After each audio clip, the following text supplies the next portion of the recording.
ఫిలిప్పీలకు రాసిన పత్రిక 2వ అధ్యాయము ఎన్నో వచనం అనుకుంటున్నారు? 2వ అధ్యాయము 12వ వచనం. మీరెల్లప్పుడూ నా ఎదుట ఉన్నప్పుడు మాత్రమే కాక మరి ఎక్కువగా నేను మీతో లేని ఈ కాలమందును భయముతోను వణకుతోను మీ సొంత రక్షణను కొనసాగించుకొనుడి. దేవుడి వాక్యం బట్టి మనందరితో కూడా మాట్లాడము గాక. ఆమేన్. చిన్న ప్రార్థన. సర్వశక్తిమంతుడా, సర్వకృపానిధి, మాట్లాడే దేవానికి వందనాలు, స్తోత్రాలు, స్తుతులు చెల్లించుకుంటున్నాను. అయా ఇదిగో వాక్యముఖముగా నాతోనూ నీ బిడ్డలతోనూ మీరే మాట్లాడండి, నన్ను మరుగు చేయండి. ఏ మాటల ద్వారా ప్రభువా ఈ రోజున వీరందరినీ కూడా ఇక్కడికి నువ్వు ఏర్పాటు చేశావు, అట్టి నీ మాటల ద్వారా ప్రభువా మమ్మల్ని అందరినీ కూడా ఏకము చేయమని, ఎగిరి మేఘమెక్కే అంతస్తు అందరికీ కూడా అనుగ్రహించుమని, మాతో మాట్లాడడానికి సిద్ధముగా ఉన్న మంచి బోధకుడైన యేసుక్రీస్తు వారి నామములో అడిగి వేడుకొనుచున్నాను పరమ తండ్రి. ఆమేన్. చదవబడిన లేఖన భాగాన్ని ఒకసారి మరలా చూద్దాం. ఆఖరి లైన్ చదువుతాం. ఆఖరి లైన్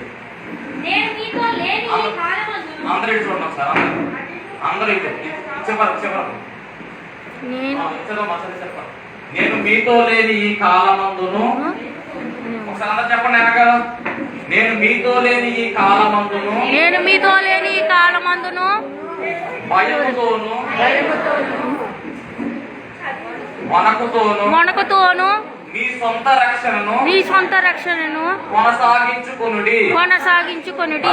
మీ సొంత రక్షణను కొనసాగించుకొనుడి. అపోస్తలుడైన పౌలు ఫిలిప్పీ సంఘానికి రాస్తూ ఉన్నాడు. సంఘానికి రాస్తున్నటువంటి లేఖ అంటే మనకే రాస్తున్నట్టుగా మనం తీసుకోవాల్సిన వారమై ఉన్నాము. చాలా గొప్ప అర్థము ఈ వచనంలో కనపడతాము. సొంత రక్షణ. ఏ రక్షణ ఇది? సొంత రక్షణ అంటే ఎవరి రక్షణ వారిదే. రక్షణ ఎవరిది వారిదే. భార్యాభర్తలు ఉన్నారు. భార్య బాప్తిజం తీసుకుంది, భర్త తీసుకోలేదు. నా భార్య తీసుకుంది కదా అని అనుకుంటే సరిపోతుందా? సరిపోదు. కుటుంబంలో తల్లిదండ్రులు రక్షణ చేసుకున్నారు, పిల్లలు తీసుకోకపోతే కుదురుతుందా? రికమెండేషన్ ఏమైనా ఉంటుందా? ఉండదు. ప్రభువా నా భార్య తీసుకోలేదు, నేను తీసుకున్నాను కదా, పంపించి పైకి తీసుకురా ప్రభు అంటే ఆయన ఊరుకుంటాడా? ఈ రక్షణ అనేది సొంత రక్షణ. నాది నాకే, మీది మీకే, ఎవరిది వారికే. స్త్రీ పురుష భేదం లేదు, అలాగే భార్యాభర్తల భేదం లేదు. ఎవరి రక్షణ వారిది. అందుకని ఏమన్నారంటే సొంత రక్షణ. ఈ భూమి మీద ఏదైనా సంపాదించుకున్నది ఉంటే కనుక అది దాన్ని ఏమంటారంటే రక్షణ అంటారు. మీరు ఏది సంపాదించుకున్నా కానీ అది శాశ్వతం కాదు, కానీ శాశ్వతంగా నిలిచిపోయేది యేసుక్రీస్తు ప్రభు వారికి మనకు మంచి వారధి ఏమిటంటే కనుక రక్షణ. రక్షణ అనుభవము ఖచ్చితంగా ప్రతి జీవితంలో కూడా ఉండాలి. కాబట్టి దీన్ని ఏమంటారంటే సొంత రక్షణ. ఈ రక్షణ నాది అని మీరు చెప్పే అవకాశం అయితే మటుకి 100% ఉంది. కలుగున కాక ఎవరికి ఉంది అంటే గనక ఎవరైతే యేసుక్రీస్తు ప్రభు వారి యందు విశ్వాసం ఉంచి ఎవరైతే మారు మనసు పొందుకుని బాప్తిస్మం తీసుకుంటారో వారందరికీ కూడా ఇట్టి అనుభవం ఉంది. ధైర్యంగా చెప్పొచ్చు ఇది నా రక్షణ అని అరిసి చెప్పొచ్చు. కలుగున కాక అందుకనే సొంత రక్షణ. మరి ఈ సొంత రక్షణ ఏం చేయాలంటే నేను మీతో ఈ కాలమందును యేసుక్రీస్తు ప్రభువు చెప్పినటువంటి మాటగా మనం తీసుకుంటే కనుక పౌలు చెప్తూ ఉన్నాడు, కానీ బోధకుడు కాబట్టి మనం అలా గమనించాలి. భయముతోను వణకుతోను, భయం ఉండాలి, వణుకు ఉండాలి. ఇంకోటి మీ సొంత రక్షణను కొనసాగించుడి. రక్షణ పొందేసుకుంటే అక్కడితో ఆగిపోతుంది. అందుకనే రక్షణ కొనసాగుతూ ఉంటదంట. ఈ రక్షణ ఎక్కడ దాకా ఉంటదంటే ప్రభువైన యేసుక్రీస్తు వారు వచ్చేంత వరకు ఇది కంటిన్యూ అవుతూనే ఉంటది. ఇది ఆగిపోయే రక్షణ కాదు. కలుగును కాక. ఇదేంటిది కొత్తగా ఉంది? మరొక వచనం చూద్దాం, ఇంకో వచనం చూద్దాం. రక్షణ ఆగేది కదా అన్నాం కదా, దాని కూడా ఉంది. ఇప్పుడు పేతురు గారు రాసినటువంటి పత్రికకి వెళ్దాం ఒకసారి. మొదటి పేతురు రాసిన పత్రిక 2వ అధ్యాయము 3వ వచనం. 2:3 వేషధారణ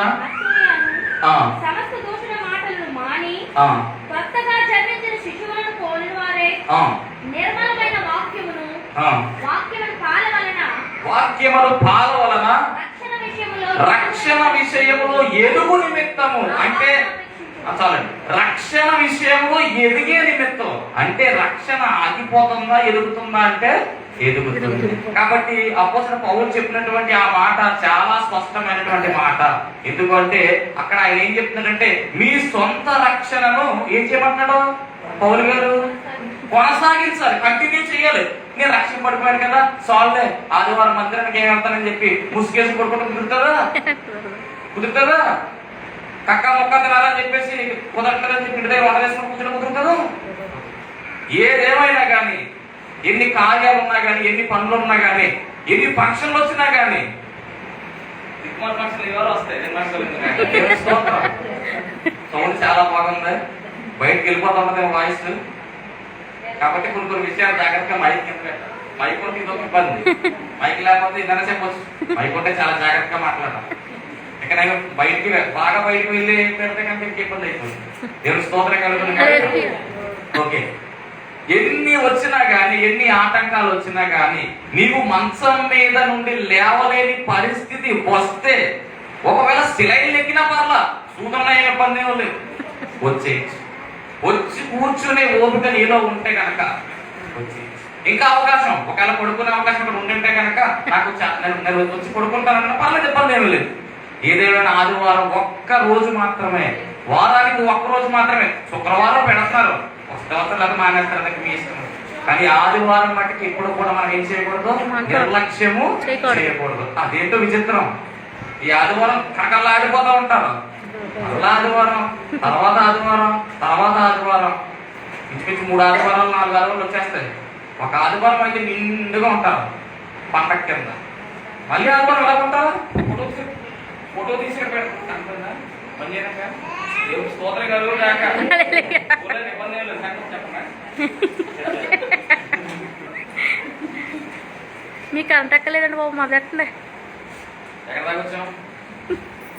ఆదివారం నిర్లక్ష్యం చేయకూడదు. ఏదొచ్చినా కానీ మనం ఏం చేయాలి, ఆదివారం విషయమై మనం ఖచ్చితంగా ఒక నిర్ణయం కలిగి దేవుడి సన్నిధికి రావడానికి ముందు రోజునే సిద్ధపడాలంటే. ఎందుకే ఆదివారం అప్పటికప్పుడు వచ్చేసింది కాదు, ముందు రోజు నుంచే సిద్ధపాటు ఉండాలి. ఆ రోజు రాత్రే అన్ని కూడా మనం రెడీ చేసి ఉంచుకోవాలి. ఏ బట్టలు వేసుకోవాలి, ఏ కానుక వేయాలి, అన్ని రెడీ బైబిల్ పెట్టేసుకోవాలి. అన్ని కూడా పెట్టేసుకుని వచ్చిందా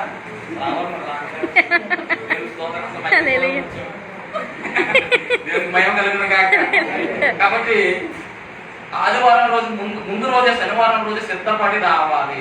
ఎవరి పెళ్లికి వెళ్తాం మనం, ఫంక్షన్కి చెప్తారు మనకి ఒక 5 రోజుల ముందు లేదా 1 వారం రోజు చెప్తారు. మనం ఆ ఫంక్షన్ గురించి ఎన్నిసార్లు అనుకుంటాం, ఆలోచించేయండి ఒకసారి. ఎన్నిసార్లు ఆలోచిస్తాం దాని గురించి? ఏ చీర కట్టుకోవాలి, ఆడవాలి, ఏ చీర కట్టుకోవాలి, ఏ నగలు పెట్టుకోవాలి, ఏ బొట్టు పెట్టుకోవాలి, ఏం చేయాలి, మొత్తం అంతా కూడా ఆలోచన చేసుకుంటాం. ముందు రోజు అన్ని రెడీ చేసుకుంటాం. కొంతమంది పూలు పెట్టుకుంటారు కాబట్టి పూలు తెప్పించుకుంటారు, అన్ని తెప్పించుకుంటారు. అంత సిద్ధపాటు పడతాం దానికి, ఫంక్షన్ గురించి. మరి దేవుడి దగ్గరికి వస్తున్నప్పుడు ఎంత సంతోషంగా రావాలి, ఎంత సిద్ధపాటు కలిగి ఉండాలి. ఆ సిద్ధపాటు లేకుండా వాళ్ళు వెళ్తున్నారు కదా నేను వెళ్ళాలి, అది వెళ్తలేదు కదా నేను మానేయాలి. ఇదే ప్రాసెస్, ఇదే భక్తి వెళ్ళిపోయింది. కాబట్టి నామకార్థ భక్తి మనం వద్దు. ఎందుకంటే మనం పొందుకున్న రక్షణ ఎలాంటిదంటే ఇది గొప్ప రక్షణ, ఇది గొప్ప రక్షణ. ఇది నా మాట కాదు, అపోస్తలుడైన పౌలు ఎబ్రీయులకు రాసినటువంటి పత్రిక 2:3 స్పీడ్ గా చదవాలి, టైం అయితే అయిపోతుంది. ఇంత గొప్ప రక్షణను మనము నిర్లక్ష్యము చేసిన ఎడల అయితే ఏదో ఉంది అనగల, ఎలాగో తప్పించుకుందుము అట్టి రక్షణ ప్రభువు. అంటే రక్షణను ప్రారంభించింది ఎవరంటే యేసుక్రీస్తు ప్రభువారు. యేసుక్రీస్తు ప్రభువారు అద్భుతాలు చేసాడు కదా. ఆయన అద్భుతాలు చేసే దేవుడు, ఆయన జబ్బును తీసేసే దేవుడు, అప్పును తీసేసే దేవుడు, లేపేసే దేవుడు అని అనుకుంటే తప్పు. ఆయన వచ్చిన పని రక్షణను ఇవ్వడానికి వచ్చాడు. రక్షణను ప్రారంభించింది ఆయన. రక్షకుడు, రక్షణ ఇచ్చింది ఆయనే. ఆయన పేరే రక్షకుడు. ఏ రక్షకుడు? పాపుల రక్షకుడు. నశించిపోతున్న వారిని వెనక్కి రక్షించడానికి వచ్చినటువంటి రక్షకుడు, ఒకే ఒక్క రక్షకుడు ఎవరు అంటే కనుక ప్రభు అయిన యేసుక్రీస్తు వారు. ఆయన గడించి పెట్టిన రక్షణ ఇది, మహారక్షణ, గొప్ప రక్షణ. ఇలాంటి రక్షణని మనం ఏం చేయాలంటే నిర్లక్ష్యము చేయకూడదు. ప్రతి ఆదివారం మందిరానికి రావాలి. ఇట్టి గొప్ప రక్షణ మనకి ఇచ్చిన దేవుణ్ణి మనం ఏం చేయాలంటే మనస్ఫూర్తిగా ఆనందంతో, సంతోషంతో, ఆత్మతో, సత్యముతో ఆరాధించాలి. పెదవులతో ఆరాధించడం కాదు. పెదవులతో ఆరాధన పొందుకునే దేవుడు కాదు మన దేవుడు. పైభక్తి కోరుకునే దేవుడు కాదు. నీ రూపాన్ని చూసి నీకు మార్పు ఇచ్చే దేవుడు కాదు. నువ్వు ఎలాగున్నా పర్లా, నీలో ఉన్నటువంటి స్వభావము అనగా ఆత్మ ఎలా ఉండాలంటే సిద్ధపాటు కలిగి ఉండాలి. నీ ఆత్మ ఎప్పుడు కూడా ఏం చెప్పాలంటే నా ప్రభువే నిజమైన దేవుడు, యేసే నా రక్షకుడు, నీవే నాకు ఆధారము, సమస్తము కూడా వ్యర్థము, నీవు మాత్రమే శాశ్వతము అని ఏ మనసు అయితే ఒప్పుకుంటుందో, ఏ ఆత్మ అయితే దాన్ని అంగీకరిస్తుందో వాళ్ళు నిజమైన రక్షణ పొందుకున్నారు. వాళ్ళు ఇంటి రక్షణ కొనసాగిస్తున్నారు. వాళ్ళు ఏమంటారంటే ఇదే కదా గొప్ప రక్షణ అంటారు. ఇంత అలా మాట్లాడుతున్నాం. అసలు టాపిక్ ఏంటి? మనకు అదైతే అసలు అంటే రక్షింపబడిపోయి మన అందరం కూడా ఆల్మోస్ట్ అందరం కూడా రక్షణ పొందేసుకున్నారు అనుకుంటున్నాను నేను. ఇంకెవరన్నా ఉంటే కనుక పొందేసుకోండి. ఇక్కడ మాటిని నిర్మాణం కలుగున కనుక టైం లేదు, సడన్ గా వచ్చేస్తారు వేసుకో. వెళ్ళాలంటే రక్షణ ఇక్కడ రక్షణ పొందేసుకున్నాం కదా అని సైలెంట్ గా ఉంటే కుదరదు. రక్షణ పొందేసుకున్నామని చెప్పేసి ఇంటి దగ్గర కూర్చుని ఉంటే కుదరదు. రక్షణ పొందుకున్నా కానీ ఆ రక్షణని కొనసాగించుకుంటూ ఆ రక్షణలో ఎదుగుతూ ముందుకు వెళ్తేనే పరలోక రాజ్యంలోనికి మనం వెళ్ళగలము. చాలా మంది అంటా ఉంటారు రక్షణ పొందుకుంటే చాలండి అంటారు. రక్షణ పొందుకోవడం సరిపోదు. రక్షణ పొందుకున్నప్పుడు దాన్ని ఏం చేయాలి? దాన్ని కాపాడుకోవాలి, కొనసాగించుకోవాలి. దానికి బెస్ట్ ఎగ్జాంపులే మనం వివరించుకోబోతున్నటువంటి ఒక వ్యక్తి చరిత్ర. చాలా ప్రశ్నగా మారిపోయిందండి వీడి జీవితం. ఎలా మారిపోయింది? ప్రశ్నగా మారిపోయింది. ఇంకా ఆఖరి క్షణంలో తప్పిపోయాడు. ఆఖరి క్షణం ఇంకా అవకాశం, నిజంగా మామూలు అవకాశం కదండి, గోల్డెన్ ఛాన్స్ అనమాట అది. ఆఖరి క్షణంలో ఒక్క మార్కులో వెళ్ళిపోయాడు. ఒకే ఒక్క మార్కు. ఇదిలో పూర్వకాలంలోనే కలిపివాడు కదా అసలు 35 మార్కులు రావాలి, 35 రావాలి ఖచ్చితంగా. 34 వచ్చి పేరు తీసుకోవడం చాలా మంది ఉన్నారు.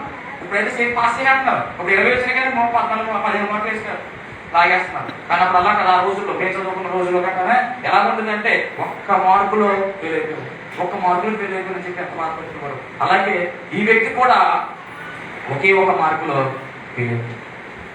రక్షణ ఉంది, అన్నీ ఉన్నాయి, కానీ చేతులారా చేజారినటువంటి అవకాశము అది చివరికి ఇస్కరియోతు యోధ విషాదకరమైన ముగింపు. ప్రారంభం చాలా బాగుంది, ముగింపు భయంకరమైన ముగింపు. వీడొక్కడైనా ముగించిపోయాడు. అందరూ కూడా చక్కగా ఉన్నారు, కానీ ఆత్మహత్య చేసుకుని చచ్చిపోయినటువంటి ఇస్కరియోతు యోధ. యేసుక్రీస్తు ప్రభువును ఏర్పాటు చేసుకున్నటువంటి 12 మంది శిష్యులలో ఒక శిష్యుడు, కోరి పిలువబడినటువంటి శిష్యుడు. వీడి చరిత్ర చూస్తే మనం తిట్టుకుంటాం, కానీ నిజంగా మంచి చరిత్ర కలిగినటువంటి వాడు. ఒకప్పుడు మధ్యలో మనోడి యొక్క ఆలోచనలన్నీ కూడా తారుమారు అయిపోయింది కాబట్టి విషాదంలోకి వెళ్ళిపోయాడు. అందరికీ తెలిసి ఈ చరిత్ర. ఈ పేరు ఎత్తగానే ఏమంటారు తెలుసా? ఛీ వీడా. అవునా కదా? అవునా కదా? చీయటరా. ఎందుకంటే మనం ఆరాధిస్తున్నటువంటి యేసుక్రీస్తు ప్రభువుని అప్పగించింది ఎవరు? యూదా. మరి అలాంటి వ్యక్తి మనం ఏమన్నామంటే చీ చీ కలిగిన కాక. ఇప్పుడు నేను చెప్పిన మాటలు వింటే సీఎంలో అయ్యి బాబు ఇంత కూడా అంటారు. ఏమంటారు? అయ్యి బాబు ఇంత కూడా. అందుకనే కింద టైటిల్ ఇచ్చారు, చేజారిన అవకాశము చేతులారా చేసుకున్నదే. చేతులారా చేసుకున్నదే. ఒక మార్పు వేరే కూడా అది మనోడి చరిత్రలాగా ఉంటుంది అన్నమాట. అవకాశం ఉన్నా కానీ దాన్ని ఏం చేశారంటే చేజార్చుకున్నారు. ప్రపంచంలో అనేక మంది ఉన్నారు, కానీ యేసుక్రీస్తు ప్రభువారు ఏర్పాటు చేసుకున్నటువంటి 12 మంది చాలా స్పెషల్. ఆ 12 మందిలో ఒక వ్యక్తి ఆఖరిగా చెప్పుకున్నటువంటి పేరు ఎవరిదంటే ఇస్కరియోతు యూదా. ఏ యూదా ఇది? ఇస్కరియోతు యూదా. ఎందుకు అలా అంటున్నానంటే పరిశుద్ధ గ్రంథంలో 14 మంది యూదాలు ఉన్నారండి. పాత నిబంధన గ్రంథం లెక్కేసుకోవచ్చు, కొత్త నిబంధన గ్రంథం లెక్కేసుకోవచ్చు. 14 మంది యూదాలు ఉన్నారు. యూదా అనే పేరు చాలా విలువైన పేరు. ఎందుకంటే మన దేవుడు స్తుతులకు పాత్రుడు, స్తోత్రార్హుడు అంటాం కదా.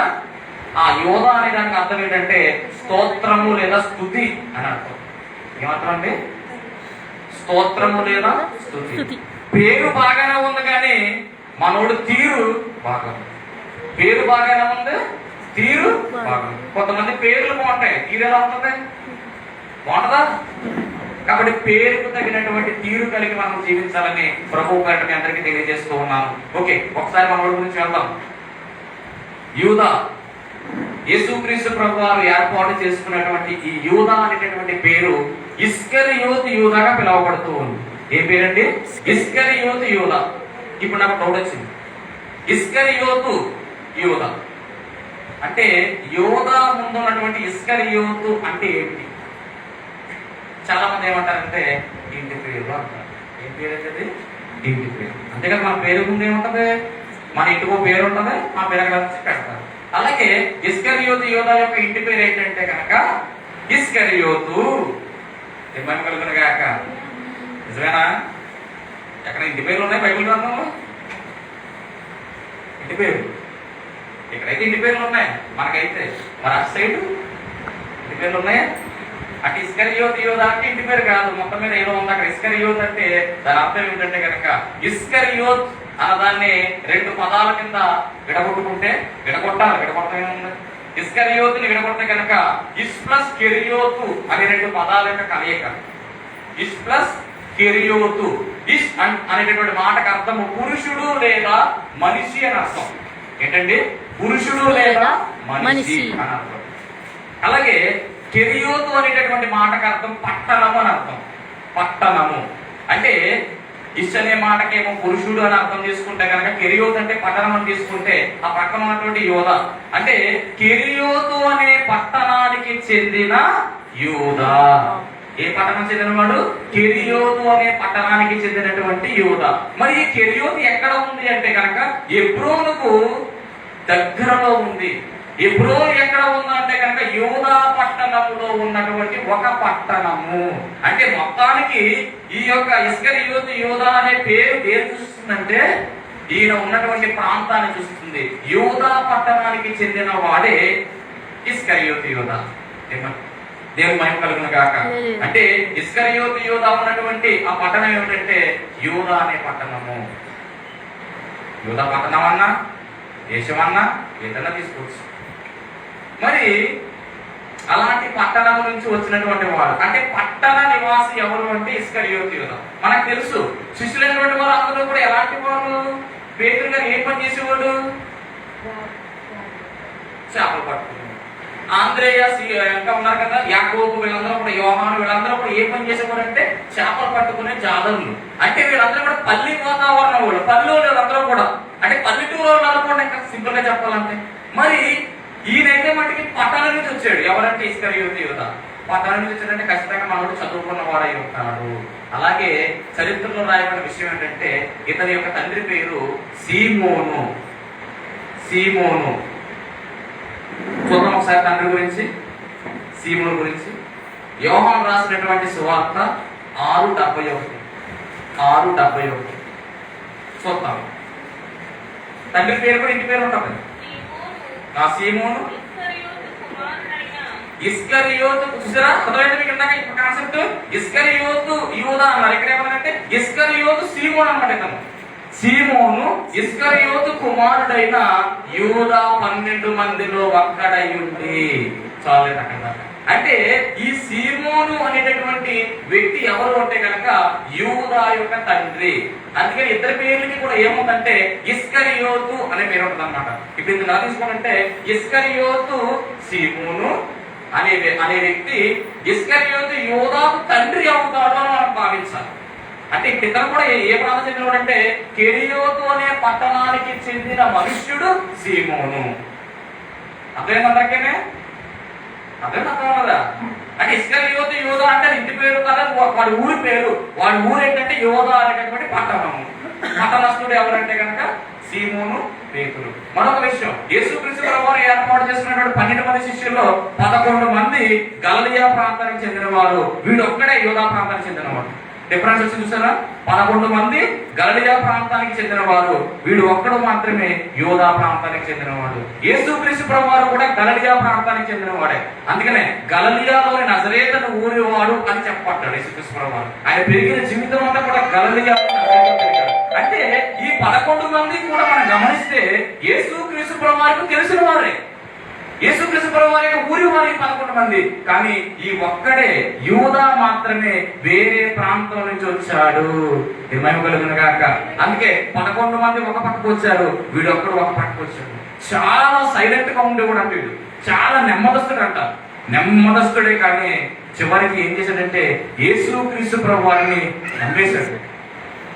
యేసుక్రీస్తు ప్రభువారిని నమ్ముకున్నాడు, యేసుక్రీస్తు ప్రభువారిని అమ్ముకున్నాడు. చరిత్రలో మిగిలిపోయాడు. ఎలా మిగిలిపోయాడంటే చి అనే విధంగా మిగిలిపోయాడు.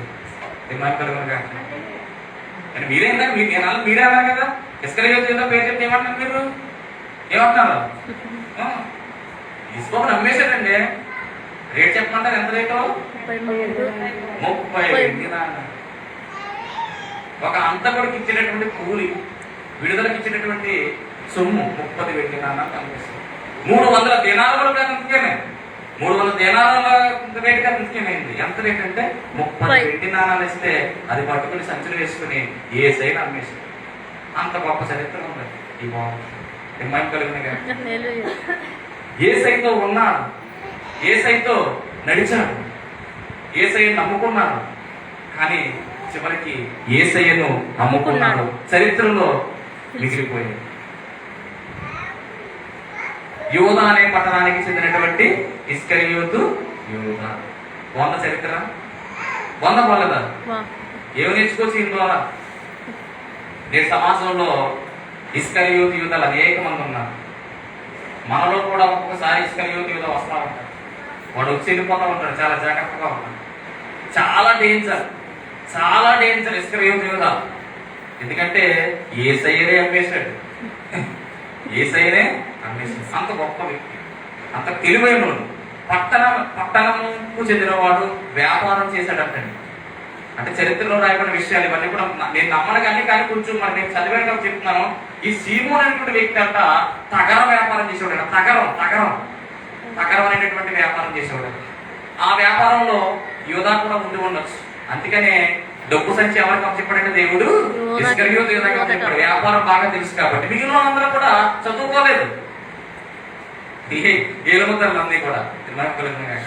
కాబట్టి ఇస్కరియోతు యూదా జీవితం చాలా గొప్పగా ఉంది, కానీ చివరికి చాలా అసహ్యంగా ముగిసిపోయింది. ఏంటి కారణాలు ఏంటి? ఎందుకు ఇలాగ అయిపోయింది? యేసయ్యతో ఉన్నాడు కానీ యేసయ్యని నమ్మేశాడు. కారణాలు ఏంటి? ఒకసారి ఇంకా చెప్పాలి దీని గురించి. 2-3 విషయాలు చెప్తారు కానీ మీకు అర్థం కాదు. ఇస్కరియోతు యూదా అంటే పేరు మనం మాట్లాడుకున్నాం కదా. యూదా అంటే పేరు అర్థం ఏంటంటే స్తోత్రము, స్తుతి. అలాంటి పేరుని ఎలా మాట్లాడుకుని చూద్దాం ఒకసారి. 2 మత్తయి సువార్త 14. మత్తయి సువార్త 14. మత్తయి సువార్త 14. యాకోబు, ఇవ్వండి పేర్లు. ఇవి చూసే తర్వాత 12 శిష్యులు. 1 పేతురు అనబడిన సీమోను, 2 ఆంద్రేయ, 3 జబదేయ కుమారుడు యాకోబు, అతని సోదరుడు యోహాను, ఫిలిప్పు, బర్తలోమయి, ఎన్ని పేర్లు మొత్తం అన్ని కూడా. లాస్ట్ కి మరొక పేరు చూడండి ఒకసారి. ఆయనను అప్పగించిన ఇస్కరియోతు యూదా అని పిలువబడుతున్నాడు. ఎలా పిలువబడుతున్నాడండి? ఆయనను అప్పగించిన ఇస్కరియోతు యూదా. అంటే యేసుక్రీస్తు ప్రభువారు మరణించిన తర్వాత, ఆయన తిరిగి లేచిన తర్వాత, అపోస్తలుల పరిచర్య ప్రారంభమైన తర్వాత ఇవి రాశారు. అవును కదా? అంటే వీడు ఈ చరిత్ర ఎక్కడ మొదలైందంటే యేసుక్రీస్తు ప్రభువారు చనిపోయిన తర్వాత, తిరిగి లేచిన తర్వాత అపోస్తలుల బోధ మొదలైనప్పుడు చరిత్ర మొదలైంది. కాబట్టి మనోడికి ఏం తెలిచారంటే చివరికి ఆయనను అప్పగించిన ఇస్కరియోతు యూదా అని పిలుస్తూ ఉన్నారు. ఏమంటున్నారు? ఆయనను అప్పగించిన ఇస్కరియోతు యూదా. దేవునికి స్తోత్రం కలుగును. అంతకే వచ్చింది హల్లెలూయా, హల్లెలూయా. ఓకే, తర్వాత నెక్స్ట్ మార్క్స్ వార్త 3:19 మార్క్స్ వార్త 3:19 చక్క మా ఊళ్ళో రేటు చక్కగెట్టినాడు నెంబర్ మార్క్స్ వార్త 3:19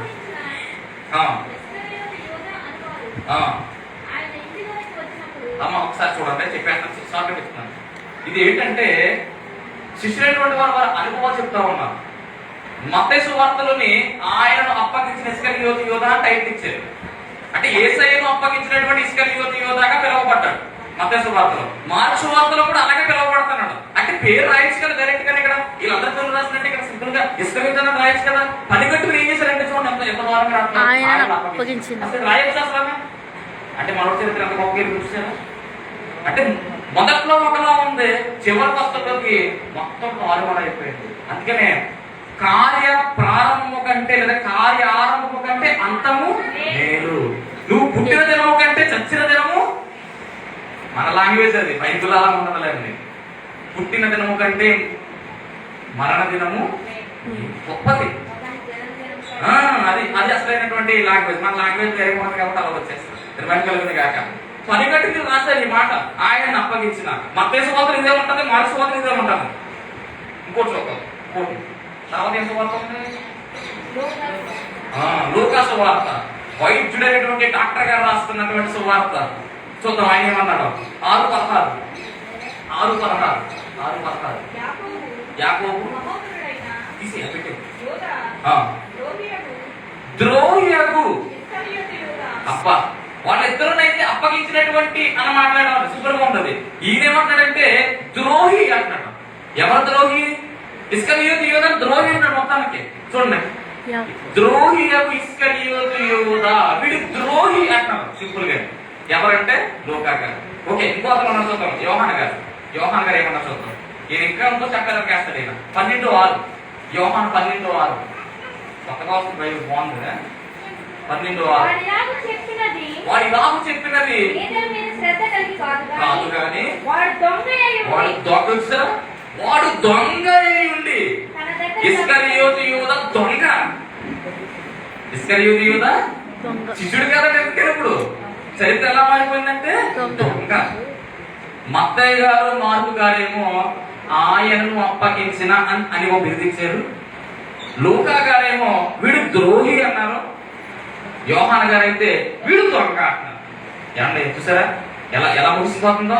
ఒక వ్యక్తి జీవితము తారాస్థాయికి వెళ్ళి మెల్లమెల్లగా భూమి కిందకు వచ్చేస్తుంది. రక్షణ కోల్పోవడం అంటే ఇదే. రక్షణ పొందుకున్నాడు, అన్ని చేశాడు, కానీ చివరికి స్థితి ఏమైపోయిందంటే రక్షణలో ఎదగవలసింది కాస్త మొత్తం పడిపోయాడు. ఓ తేజో నక్షత్రమా, వేకువ చుక్క, ఎలా పడ్డావు అని అడుగుతున్నాడు. సాతానుడు చోటించిన లక్షణం ఒకటి కూడా కాక. యేసుక్రీస్తు ప్రభు వారు ఏర్పాటు చేసుకున్నటువంటి ఏర్పాటు శిష్యుడే, కానీ చివరికి ఏమైపోతాడంటే దొంగగాను ద్రోహిగాను పిలువబడతాడు. అంటే చేతులారా చేసుకున్నటువంటి కార్యం. అందుకే టైటిల్ ఏమి ఇచ్చాం? చేజారిన అవకాశం చేతులారా చేసుకున్నాడు. ఎవరో చేయలేదు, వాడంతటా వాడే చేసుకున్నాడు. ఎవరు తగ్గిన కూతురు వాడే పడుతుంది. ఇదే మన కూతురు మనమే తవ్వుకుంటా, ఎవరో తవ్వక్కలేదు. ఎందుకంటే ఇది సొంత రక్షణ. నీ రక్షణ నీకే, నా రక్షణ నాదే. రక్షణ విషయంలో పంచుకునే అవకాశం లేదు. రక్షణ విషయంలో ఎవరి వారికే, ఎవరు చేసుకునేది వాళ్ళకే, ఎవరు చేసుకునేది వారి నెత్తి మీదకి వస్తుంది. అర్థమవుతండి? ఎవరు చేసింది వారి నెత్తి మీదకే రావాలి. ఉపేక్షగ్రంథంలో ఉన్నటువంటి మాట ఇది. ఎవరు చేసింది వారి నెత్తి మీదకే వస్తుంది. ఇంటికి చదువుకోండి, ఒకే అధ్యాయం అంటే 15 రోజుల నుండి మాట్లాడతారు. ఏమి విత్తితే అదే కోస్తావు. మంచి విత్తితే మంచి, చెడు విత్తితే చెడు. రక్షణ కాపాడుకోకుండా ఉంటే ఇలాంటి దుస్థితి వస్తుంది. దొంగగా పిలువబడుతున్నాడు, ద్రోహిగా పిలువబడుతున్నాడు. ఎందుకంటే రక్షణకు కారకుడైనటువంటి యేసుక్రీస్తు ప్రభువారిని అమ్మేశాడు. యేసుక్రీస్తు ప్రభువారిని అమ్మేసినటువంటి స్వభావం ఎవరిదంటే ఇస్కరియోతు యోధాది. మరి మత్తయి గారు చూసాము, మార్కు చూసాము, లూకా చూసాము, యోహాను చూసాము. అసలైనటువంటి చూడాలి యేసయ్య ఏమంటున్నాడు వీడి గురించి. యేసయ్య ఏమంటున్నాడు ఒకసారి చూద్దాం అనుకోండి. యేసయ్య మాట్లాడు. యోహాను సువార్త 13:10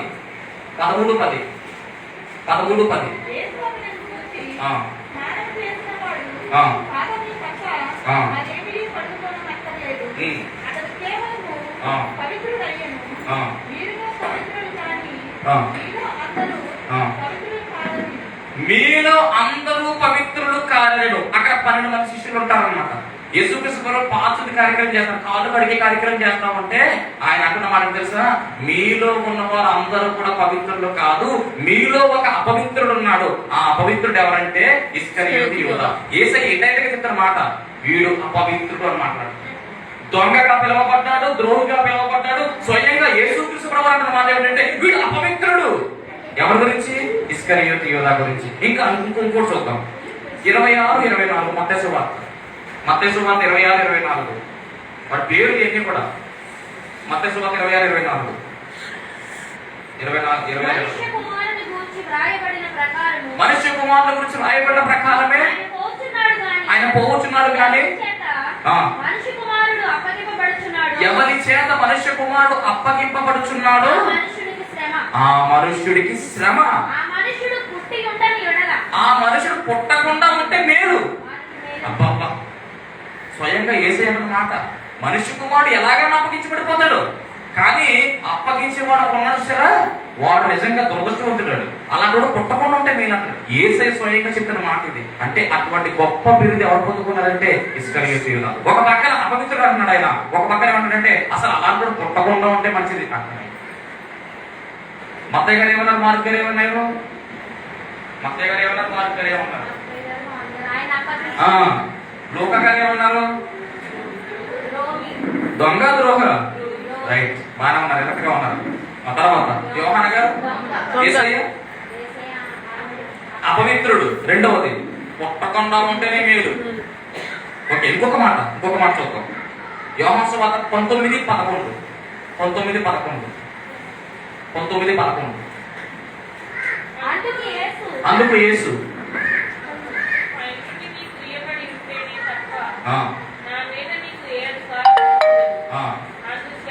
అందుచేత నన్ను నీకు అప్పగించిన వానికి, అంటే ఎవరైతే అప్పగిస్తున్నాడో వాడికి ఏ పాపం కలదంటే ఎక్కువ పాపం కలదు. అంటే మనోడు పాపాన్నంతటిని కలిపి మూట కడుతున్నాడు అనమాట. అంటే ఆయన దృష్టిలో ఇస్కరియోతు యూదా ఎలా ఎంచబడుతున్నాడంటే పాపిగా ఎంచబడుతున్నాడు. వీడి పాపి అంటాడంటే డైరెక్ట్ గా ఆయనకి ఏం మాట లేదు. అసలు ఆయన కాపాడడానికి వచ్చినటువంటి దేవుడు. దేని నుంచి కాపాడడానికి వచ్చాడు ఆయన? పాపం నుంచి రక్షించడానికి వచ్చినటువంటి యేసయ్య. దేవుని మహిమ కలుగును గాక. ఈ చరిత్ర అంతా కూడా ఎప్పుడు చెప్పబడిందంటే యేసయ్య శిలువ మ్రాను కార్యం అయిపోయిన తర్వాత ఇవన్నీ కూడా మనకు కనపడతా ఉన్నాయి. దేవుని మహిమ కలుగును గాక. అంటే ఇస్కరియోతు యూదా జీవితము యేసయ్య మరణం తర్వాత చెప్పబడినటువంటి జీవితం ఇది. దేవుని మహిమ కలుగును గాక. అంటే ఇస్కరియోతు యూదా జీవితం ఆఖరిలో ఉన్నటువంటి పతనం ఇదంతా కూడా. పతనానికి సంబంధించిన మాటలన్నీ కూడా. మరి ముందు ఎలా ఉంది ఈ జీవితం చూడాలి కదా మనం. అర్థమవుతుంది. ఇదంతా కూడా ఎప్పుడు జరిగిందంటే యేసయ్య మరణం అయిపోయిన తర్వాత, తిరిగి లేచిన తర్వాత వీడి గురించి చెప్తారు సాక్ష్యం ఇదంతా కూడా. కానీ రన్నింగ్ లోనే యేసయ్య ముందే చెప్పాడు సాక్ష్యం వీడి గురించి. ఎందుకంటే ఆయన మొత్తం అంతా ఎరిగిన వాడు కనుక. శిష్యులైనటువంటి వారు అయితే కనుక శిష్యులందరూ కూడా ఏం చేస్తారంటే ఈ కార్యం జరిగిన తర్వాత వీడు ఇలాంటి వాడు, దేవుడు ఇలాంటి వాడిని ఎన్నుకున్నాడు అన్నట్టుగా రాసి చూపిస్తారు అక్కడ. ఇప్పుడు అసలు ఈ భవిష్యత్తు ఎలాంటిది, అసలు దేవుడు ఎలా ఎన్నుకున్నాడు వీడిని, వీడిలో ఉన్నటువంటి గుణగణాలు మీకు ఇంత చెప్పాను. ఇస్కరియోతు యూదా అంటే చీ అని మనం అంటున్నాం కదా. ఇప్పుడు మీరే అంటారు ఇస్కరియోతు యూదా అంటే ఎంత గొప్ప జీవితం ఇది అని అనేలాగా వీడి జీవితం ఉంది. అందుకనే చేజారిన అవకాశము చేతులారా చేసుకున్నాడు. ఈ టైటిల్ వీడికి ఒక్కరికే కాదు, మనకు కూడా. చూద్దాం. మొట్టమొదటిగా యేసుక్రీస్తు ప్రభువారు 12 మంది శిష్యులు ఏర్పాటు చేసుకున్నారు కదా. ఎలా ఏర్పాటు చేసుకున్నాడంటే ఆయన ఒక కొండ మీదకి ఎక్కంట పిలిచాడంట. ఏం చేశాడు? పిలిచాడు. మార్కు సువార్త 3వ అధ్యాయం 13వ వచనం. 3:13 ఆయన కొండ ఎక్కి తనకి ఇష్టమైన వారిని చూసారా. అంటే ఆ ఇష్టమైన వారిలో ఇస్కరియోతు యూదా కూడా ఉన్నాడా లేదా? అంటే ఇది మొదటి జీవితం. ఇదంతా కూడా ఆయన రక్షణలోనికి వచ్చినటువంటి మొదటి జీవితం. వచ్చే విధానం ఎలా ఉందంటే ప్రారంభం చాలా బాగుంది, కానీ ముగింపు ఎలా ఉందంటే చదువుకున్నాం కదా, దొంగని ద్రోహి అని మొదలెడిపోయింది లాస్ట్. ఇది ప్రారంభ జీవితం అన్నమాట. యేసయ్య కొండ మీదకి వెళ్ళడం తనకి ఇష్టమైన వారిని పిలుస్తా ఉన్నారంట. ఆ పిలుపులో ఉన్నటువంటి వారిలో ఒక పేరు ఏంటంటే ఇస్కరియోతు యూదా. ఉందా లేదా? అది 19వ వచనంలో కనపడుతుంది. అంటే పేతురు గారు ఉంటారు, యోహాను గారు అందరూ ఉంటారు అనమాట. అంటే పిలుపు ఉందా లేదా? పిలుపు ఉందా లేదా? నేను చేస్తాను ప్రభు సేవ రాలేదుకేనే పిలుపు ఉంది. దేవుడు పిలుచుకున్నాడు. దేవుడు పిలుచుకున్నాడంటే ఎంత ఇష్టమైపోయాడు దేవుడికి, అది మనం గమనించాలి. ఇది మొదటి లక్షణం. అంటే ఇస్కరియోతు యోధా పొందుకున్నటువంటి 12 దీవెనలు. ఇప్పుడు చెప్పి ఎన్ని దీవెనలు? 12 దీవెనలు. శిష్యులందరూ 11 దీవెనలే పొందుకున్నారు, కానీ వీడు ఎక్స్ట్రాగా ఓటు పొందుకున్నాడు. అంటే శిష్యులను మించినటువంటి దీవెన మనోడు పొందుకున్నట్టుగా మనం చూస్తున్నాం. దేవుని కలుగును గాక. మొట్టమొదటిగా పిలువబడ్డాడు. రెండవది ఎందుకు పిలిచాడు దేవుడు? మార్క్స్ సువార్త 3:15 ఎందుకు పిలిచాడు?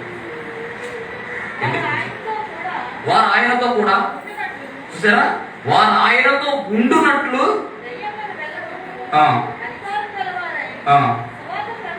ఇదంతా అసలు అయింది. సువార్త ప్రకటించడానికి దేవుడు వారిని పిలిచాడు. ఇది రెండవది. సువార్త ప్రకటించడానికి దేవుడు పిలిచాడు. సువార్త వాడు ప్రకటించలేదు, దేవుడు పిలిచి అప్పగించాడు. అది రెండవ ధన్యత. ఇక మూడవది ఏమిటంటే ఇందాక మనం చదువుకున్నాం కదా, దెయ్యాలను వెళ్ళగొట్టే అధికారం. దెయ్యాలు ఎవరికి పడితే వారికి వెళ్ళిపోతాయంటారా? దెయ్యాలు ఉన్నాయా లేవు? అసలు దెయ్యాలు ఉన్నాయా లేవంటే ఉన్నాయి. కాక లేవడానికి లేదు. ఉన్నాయా లేవంటే ఉన్నాయి. వాటిని వెళ్ళగొట్టేటటువంటి అధికారము ఎవరికి ఇచ్చాడంటే దేవుడు ఇస్కరియోతు యూదాకు కూడా. ఇవన్నీ కూడా 12 మంది శిష్యులకు ఇచ్చినటువంటి అధికారాల్లో ఇస్కరియోతు యూదా ఉన్నాడు కాబట్టి వాడు కూడా అధికారం వచ్చింది. అంటే ఇస్కరియోతు యూదా కూడా ఏం చేశాడంటే వాక్యం చెప్పాడు. ఇస్కరియోతు యూదా కూడా దెయ్యాలను వెళ్ళగొట్టాడు. కానీ అలాంటి చివరికి ఎలా పిలువబడ్డాడు? దొంగ, ద్రోహి. అంటే ముందు స్థితి చాలా బాగుంది, కానీ లాస్ట్ వస్తువులోకి దారుణంగా మారిపోయింది. ఒకటే కారణం, ఏసైని అప్పగించడమే. అమ్మేసాడు ఏసైని. ఓకే, తర్వాత దీవెన. నాలుగవది మత్తయి సువార్త 10:1.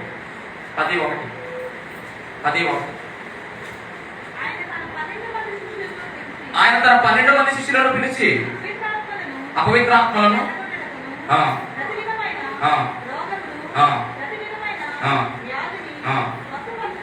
స్వస్థత వరం కూడా ఇచ్చేసాడు దేవుడు. చూసారా? అంటే ఏ వ్యాధన పోతంట. అందుకనే ప్రతి విధమైన రోగము, ప్రతి విధమైన వ్యాధి, ఇది పోదు అనేదేమీ లేదు. ప్రతి వ్యాధి కూడా పోతంట. యేసుక్రీస్తు ప్రభువారు ఏ విధంగా అయితే ప్రతి వ్యాధిని పోగొడతాడో అలాగే శిష్యులు కూడా పోగొడతారంట. అందులో ఎవరున్నారంటే ఇస్కరియోతు యూదా ఉన్నారు. అంటే దేవుడు పిలుచుకున్నాడు, సువార్తకు అభిషేకించాడు, దెయ్యాలను వెళ్ళగొట్టే వరం ఇచ్చాడు, స్వస్థత వరం కూడా దేవుడు ఇచ్చాడు. ఎన్ని ఆధిక్యతలు చూసారా? అలాగే మరొకటి, ఇంకా నేను తీయించుకోవడానికి దయచేసి అయిపోతాయి. తీస్తే చిప్పుకెళ్ళిపోతాను. చూడండి జాగ్రత్తగా. పిలుచుకున్నాడు, సువార్తకు అభిషేకించాడు, దెయ్యాలను వెళ్ళగొట్టి అధికారం ఇచ్చాడు, 4వది స్వస్థవరం ఇచ్చాడు, 5వది అపోస్తులుడుగా పిలిచాడు దేవుడు. మళ్ళీ ఇది కూడా ఒక వాక్యంలో అపోస్తులుడుగా పిలిచాడు. పిలవబడిన వారు అని అర్థం వస్తుంది అనమాట, లేదా పంపబడిన వారు అని అర్థం వచ్చింది. అపోస్తులు అంటే అపోస్తులు అనే బిరుదు ఎవరిచ్చాడంటే యేసయ్య ఇచ్చాడు. ఈ మధ్యకాలంలో తగిలించుకుంటున్నారు, కానీ తగిలించుకునేది కాదు. అందుకే అది ఆయన ఇవ్వాలి. గాక. ఓకే, తర్వాత నెక్స్ట్ 6వది బాప్తిస్మం కూడా పొందుకున్నాడు. అది కూడా ఉంది బైబిల్లో. బాప్తిస్మం పొందుకున్నాడు, అలాగే బాప్తిస్మాలు ఇచ్చాడు కూడా. యోహాను సువార్తలో ఈ మాటలు ఉంటాయి. యోహాను సువార్త 4వ అధ్యాయము 1వ వచనంలోనేమో బాప్తిస్మం పొందుకున్నట్టుగా ఉంటది, అలాగే 4వ అధ్యాయం 3వ వచనంలోనేమో ఇచ్చినట్టుగా ఉంటది. 4వ అధ్యాయం 1వ వచనంలో పొందుకున్నాడు, 3వ వచనంలో ఇచ్చాడు.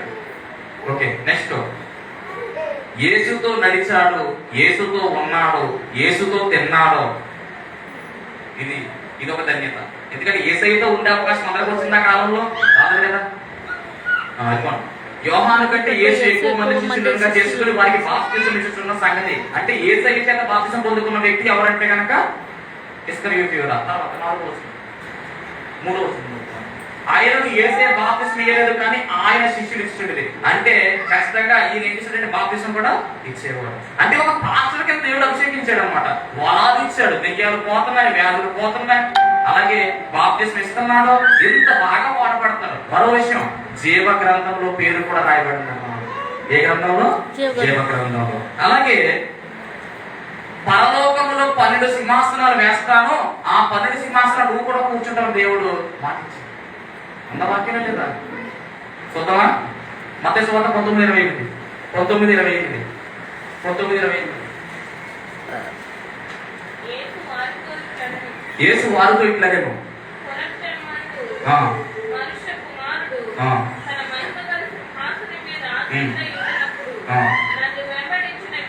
నన్ను వెంబడించిన మీరును 12 12 సింహాసనముల మీద ఆసీనులై సింహాసనముల మీద ఆసీనులై ఇశ్రాయేలు 12 గోత్రముల వారికి తీర్పు తీర్చుదురు. చూసారా? ఒక రోజున శిష్యులు అంటారంట, ప్రభా మేము మొత్తం అన్ని విడిచిపెట్టి, కుటుంబాన్ని విడిచిపెట్టాము, పిల్లల్ని విడిచిపెట్టాము, బంధువులు అన్ని విడిచిపెట్టి మేము వచ్చాం కదా ప్రభా,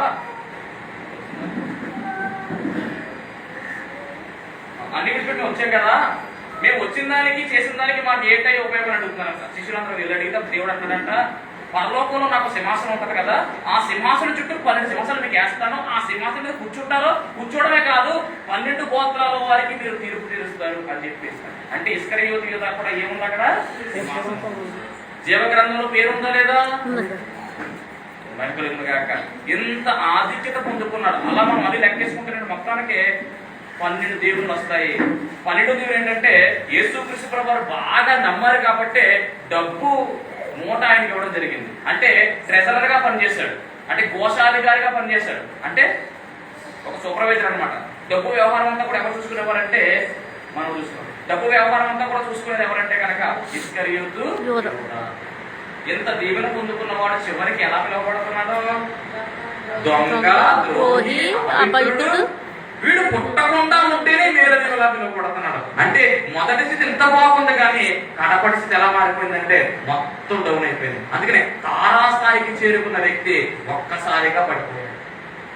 ఎందుకు పడిపోయాడు, ఎలా పడిపోయాడు, ఇది అసలైనటువంటి టాపిక్. మనం ఏదో మాట్లాడుతున్నా కానీ అసలైనటువంటి విషయాలు 4 విషయాలు తీసుకో. ఫస్ట్ తీసుకో.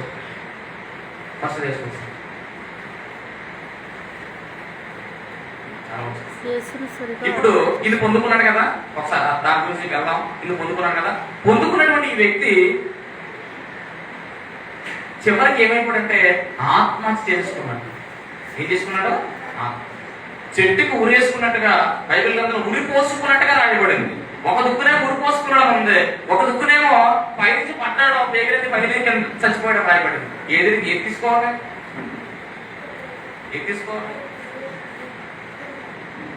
సువార్తలో, మత్తయి సువార్తలో ఎక్కడో ఉరి పెట్టి చనిపోయినట్టుగా రాయబడింది. అపోస్తుల కార్యాలలో పైనుంచి పడతానంట, పేగులు బయటకు వచ్చి చచ్చిపోయాడు. అంటే మతంలో మాత్రం ఇలాంటి ప్రశ్న కూడా వేస్తున్నారు. ఏమీ లేదు, ఊరేసుకున్నాడో అక్కడి నుంచి పడిపోయాడు కిందకి. కింద బండ ఉంది, బండ మీద పడ్డాడో పేగులు ఓపెన్ అయిపోయింది. ఏదేమైనా కానీ బలవంతంగా ఆత్మహత్య చేసుకున్నాడు. ఇన్ని దీవెనలు పొందుకున్న వ్యక్తి ఎందుకు బలవంతంగా ఆత్మహత్య చేసుకున్నాడు అంటే యేసుక్రీస్తు ప్రభువాన్ని అమ్మేశాడు. యేసుక్రీస్తు ప్రభువాన్ని అమ్మేసిన తర్వాత మనోడికి బాధేసింది, చాలా బాధపడ్డాడు. పశ్చాత్తాపం వచ్చింది కానీ యేసయ్య దగ్గరికి వెళ్ళలేదు, యేసయ్యను తలంచుకోలేదు.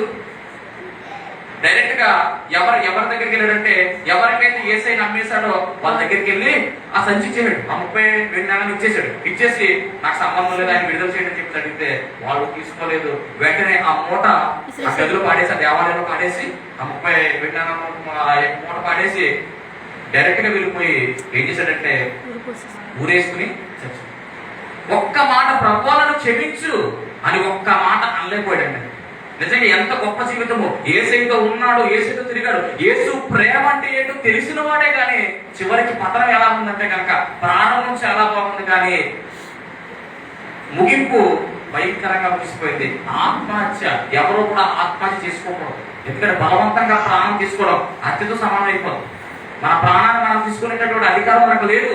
కానీ నిజంగా తెగిస్తున్నామంటే ఒకసారి చెప్తే జాగ్రత్త గుర్తుపెట్టుకోవాలి. ఆత్మహత్య చేసుకున్న పిరుగులు అంటారు కదా, ఆత్మహత్య పిరుగులు చేసుకోవడానికి చెప్తారు. కానీ ఒక విషయం ఏంటంటే ఆత్మహత్య పిరుగులు చేసుకోవాలి. ఆత్మహత్య చేసుకోవాలంటే చాలా ధైర్యం కావాలి. అంత ధైర్యం వీడిలో ఉంది కాబట్టి ఏం చేశాడంటే వాడు ఊరేసుకుని ఎందుకు ఇంత అలా జరిగింది? అంత గొప్ప స్థితి నుంచి ఒక్కసారి అతి చేసుకునే స్థితికి వచ్చిందంటే ఒకే కారణం చెప్తున్నాం. ఏంటంటే అది యేసయ్యను అసలు యేసయ్యను ఎందుకు అమ్మేశాడు? ఇది కావాలి మనకి. 4 విషయాలు. మొదటి విషయం చూద్దాం, యేసును సరిగా అర్థం చేసుకోలేదు. ఇప్పటికీ కూడా సమాజంలో ఇదే జరుగుతా ఉంది. యేసును సరిగా అర్థం చేసుకుంటలేదు ఎవరో కూడా. ఇప్పుడు ఐదవులు ఉన్నారనుకోండి, వాళ్ళకి తెలియదు, వాళ్ళ సంగతి పక్కన పెట్టేయండి. క్రైస్తవుడు కూడా యేసును సరిగ్గా అర్థం చేసుకుంటారు. అందుకని రక్షణలో ఎదగట్లేదు. రక్షణ అనేది ఎదగడానికి దేవుడు మనకి ఇచ్చాడు. స్టెప్ బై స్టెప్ ఎదుగుతూ ఉండాలి. ఇది గొప్ప రక్షణ కాబట్టి ఏం చేయాలి? మనం దినదినము ఎదుగుతూ ఉండాలి. సొంత రక్షణ మనం కాపాడుకోవాలి. దీన్ని నిర్లక్ష్యం చేయకూడదు. రక్షణలో ఎదగడం అంటే యేసుక్రీస్తు ప్రభువుని అర్థం చేసుకోవడమే. యేసుక్రీస్తు ప్రభువుని అర్థం చేసుకునేటువంటి మనస్సు, అర్థం చేసుకున్న మనస్సు మనలో ఉండాలి. డిమాండ్ కలుగును కాక. అలాంటి మనస్సు ఇస్కరియోతు యూదాకు లేదు. ఎందుకంటే ఇస్కరియోతు యూదా అనుకున్నాడంట, యేసుక్రీస్తు ప్రభువు అంటే ఏదో ఒక రాజుగా వస్తాడు, యుద్ధం చేస్తాడు, మమ్మల్ని విడుదల చేస్తాడు అనుకున్నాడు. ఎందుకని అనుకుంటున్నాడు? ఇస్కరియోతు యూదా పట్టణం కదా, ఆ కాలంలో రోమా ప్రభుత్వం వారు బాగా హింస పెట్టేవారంట. ప్రభుత్వం, రోమా ప్రభుత్వం పాలన చేస్తాం యేసుక్రీస్తు పట్టణంలోకి. కాబట్టి ఆ ప్రభుత్వం నుంచి విడుదల చేయాలంటే అవతల నుంచి ఒక రాజు రావాలి. వీళ్ళకున్న కాన్సెప్ట్ ఏంటంటే మెస్సయ్య అనే రాజు వస్తాడు, మాకు విడుదల ఇస్తాడు. ఎందుకు మెస్సయ్య అనే రాజు ఎందుకు వస్తాడంటే పాపం నుంచి విడుదల ఇవ్వడానికి వస్తున్నాడు ఆయన. కానీ వీడు అనుకున్నాడంట, మెస్సయ్య అనే రాజు వస్తాడు, మాకు విడుదల ఇస్తాడు, యుద్ధం చేస్తాడు, గుర్రం మీద వస్తాడు, సింహంలో వస్తాడు అని ఊహించుకున్నాడు. వీడు అందుకే ఊహించుకుని ఆయన దగ్గరికి వచ్చాడు, ఏర్పాట్లోకి వచ్చేసాడు.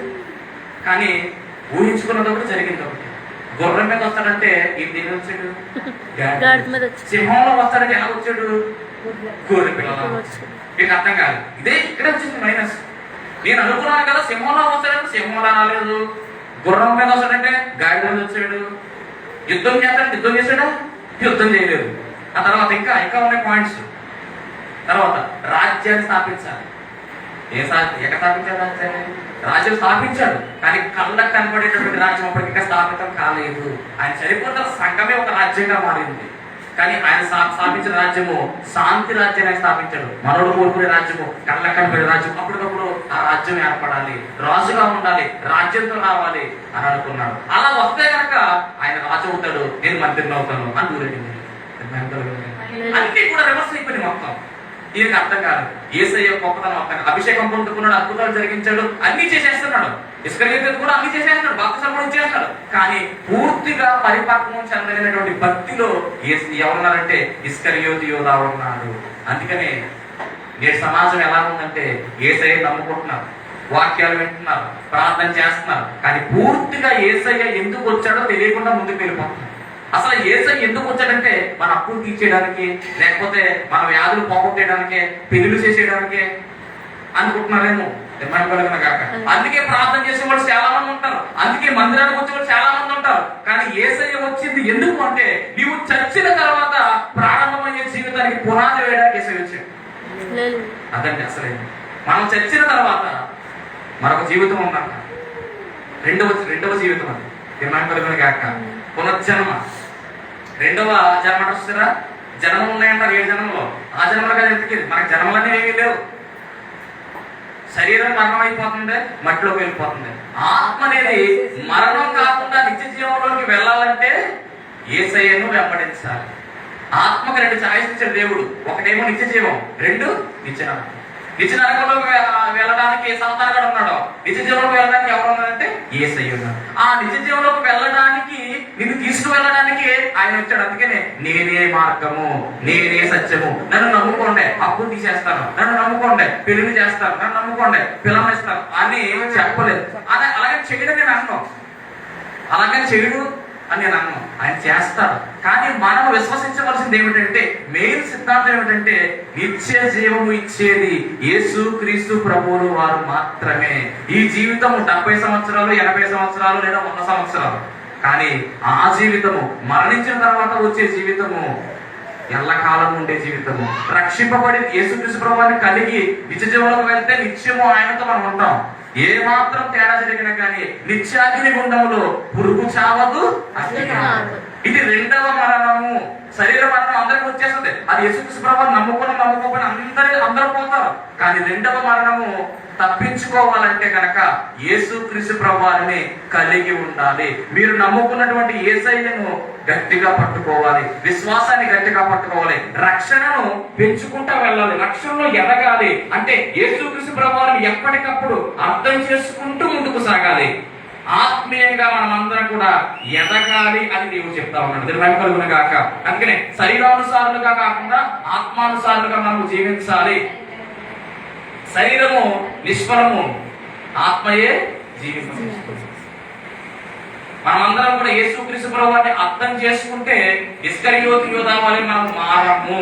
ఇస్కరియోతు యోధా యేసయ్యను అర్థం చేసుకోలేదు. నేటి సమాజం కూడా యేసయ్యను అర్థం చేసుకోలేదు కాబట్టి ఇంకా మూఢనమ్మకాలు, మూఢభక్తి, మొత్తాలు ఉన్నాయిగా. మొత్తం ఉన్నాయి. పెళ్లి పాస్టర్ గారు చేయాలి, మొత్తం గృహప్రవేశం పాస్టర్ గారు చేయాలి, మొత్తం మన పండగ రావడం.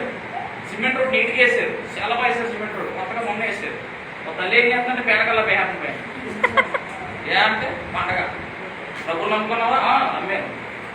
ఇదే సార్, ఎందుకంటే పండగ చూసారు ఎలా ఉందో చరిత్ర. గృహప్రవేశం చెప్తున్నాను ఒక ఆవిడ పాపం, గృహప్రవేశం నేను చెప్పి సరే దేవుడు నమ్ముకుంది. అమ్మ ఇప్పుడు అంటే ఇలాగా గురువారం అంటే అని చెప్పి, గురువారం అది గురువారం అని చెప్పేసి కుదిరేసింది మాట. ఏమనంటే అదే గురువారం మంచి రోజు అండి అందుకు పెట్టేసి ప్రభు నమ్ముకున్నామంటే పాస్టర్ పెట్టారా మంచి పాస్టర్ పెట్టారా మొత్తం అంటే ఆ పాస్టర్ ఎందుకు పెడతారండి? పాస్టర్ చెప్తారు మరి ఎవరు పోలేదు. పాస్టర్ గారు రమ్మనుకో, ఆయన రమ్మను ఓపెన్ చేయించాము. అది కదండి బాబు అలవాటు అయిపోయింది. నరనరాల్లో జీర్ణించిపోయింది. ఇది జీర్ణించిపోయింది.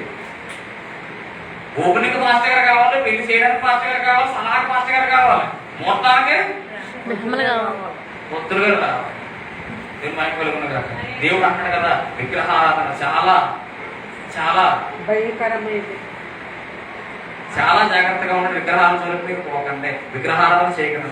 విగ్రహారాధన చేయడం చెప్తుంటే నాకు చెప్తున్నాడు. ఆల్రెడీ విగ్రహారాధన చేసేటప్పుడు కొందరు వచ్చి వెళ్ళిపోతాడు. ఇంకేం మార్పు లేదు. ఏసీ నిరాశం చేసుకున్నారా? మన దిక్కు ఆయన అవ్వాలి. దిక్కు చూస్తూ ఉంటాం, తూర్పు వైపు వెళ్ళాలి, లేకపోతే ఈశాన్యంలో బరువు ఉండకూడదు. చాలా ఉన్నాయి, బోర్డు ఉన్నాయి. ఇవన్నీ మనం చూస్తే గెలప తప్పకూడదు, గెలప మీద ఉంచకూడదు, తుమ్మకూడదు, గెలప మీద డబ్బులు గెలపాత నుంచి ఇవ్వాలి, ఎవరి నుంచి ఇవ్వకూడదు.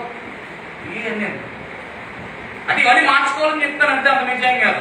ఇవన్నీ మార్చుకుంటే ప్రభు అర్థం ఇట్లా ప్రభు నీకు అర్థం కాదంటే ఇంకా నువ్వు ప్రకృతి మీద ఉంటే కనుక ఇంకా నీకు అర్థం కాదు. మొన్న శుక్రవారం మరి ఎవరున్నారు మరి అక్కడ గుర్తులేదు, కానీ అక్కడ ఆ ప్రసంగం ఇక్కడే మాట్లాడాను. ఆ ప్రసంగంలో మనకు మొత్తం వచ్చింది. ప్రకృతి ఆరాధన గురించి, దేవుడు ప్రత్యేకులు ఎందుకు పంపించిన దాని గురించి ఆ పేర్లు కూడా చెప్తున్నాను.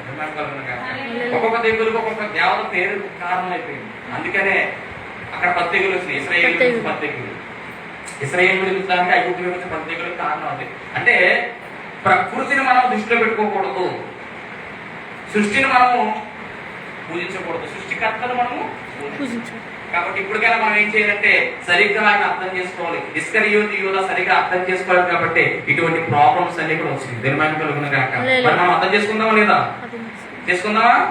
అంటే అన్నింటిని కూడా విడిచిపెట్టి ఆత్మానుసారంగా వాక్యం ఏం చెప్తుంది, పాస్టర్ గారు ఏం చెప్తున్నారు అంటే ఇదే మన కాన్సెప్ట్. మీ ఇంట్లో శుభకార్యం జరుగుతుంది, రండి అయ్యగారి దగ్గర ఏం చేయాలి, అయ్యా ప్రార్థన చేయండి, ఏం చేయమంటారు, ఎప్పుడు చేయమంటారు, ఎలా అడగచ్చు. నా పెళ్లి రోజు, నా పెళ్లికి రోజు నిర్ణయించింది పాస్టర్ గారు నిర్ణయించారు. రోజులు మంచిలో పెట్టకి ఏమి లేవు. నాకు ఆ రోజు ఖాళీగా ప్రార్థన చేస్తే నాకు డేట్ దేవుడు పెట్టినట్టు చేస్తారు. ఇది మంచిది కాదు, అది చెడ్డదే అని ఎందుకు పిల్లోడు తీయాలంటే డాక్టర్ అమ్మ గారు లేదా డాక్టర్ గారు మూతం చూసుకున్నారంటే ఇది ఒక్క నిమిషం అక్కడ ఒక్క నిమిషం పోసేయండి, టైం అయిపోయింది, పోసేయండి, మోసం దాటకూడదు, అప్పుడు సీరియస్ కాక 2:45 2:46 6 రావాలి. మీరు చూసుకుంటూ టైం చూసుకుంటూ ఉంటాడు. 40 ఇంకో విచిత్రం, ఆయన 46 గడియారం ఉంది, అక్కడ 47 ఉన్నది.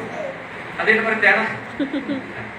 ఆ ఒక్క నిమిషం అనమాట. 7 గడియారంలో 5 వచ్చి 46 అనమాట. చూసుకుని ఒక్కోసేపు అప్పుడే కట్టలు పట్టుకుంటారు అనమాట. అక్కడ కాక ఇదే చెప్తున్నాను, జాగ్రత్త. ఒక బలమైన యాక్సిడెంట్ అయిపోయింది, తలకి ఆపరేషన్ చేయాలి. ఆ టైము మంచిది కాదు. అప్పుడు డాక్టర్ ఏమనాలి, ఈ టైం మంచిది కదండి, మూట పెట్టామంటే ఇప్పుడు గంట ఉంటుంది, వచ్చి ముందు పోవాలంటే అనుకుంటారా, కూర్చి అంటారు. ఇక్కడ ఆ మంచి అక్కడ లేదు, ఇక్కడ ఉంది. మరి అలాంటి డెలివరీ చేస్తే పోతారు కదా మరి వీడు. బాబాయ్ ఐదు ఎందుకంటే ప్రాణం ముఖ్యం మాకు. మంగళవారం డబ్బులు బయటకు శుక్రవారం బయటకు ఇవ్వకూడదు. ప్రాణం మీదకి వస్తే ఏం నిర్ణయించుకోవచ్చు.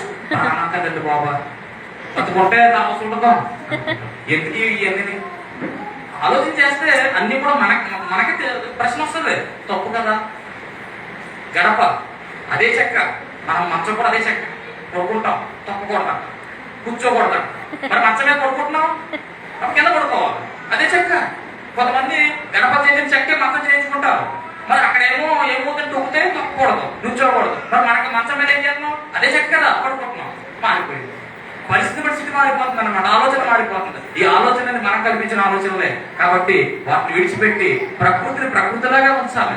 దాన్ని మనం పూజించవలసిన అవసరం లేదు, దాన్ని ఆరాధించవలసిన అవసరం లేదు. ఈ ప్రకృతిని కలిగేసినటువంటి దేవుడు ఆయన. కాబట్టి ఆయన అర్థం చేసుకుంటూ ఆయన మాత్రమే మనం ఆరాధించాలి. ఇది ఇది మొదటి కారణం. రెండవది ధనాపేక్ష. ఒక మాట చూద్దాం. తిమోతికి రాసిన పత్రిక 6:10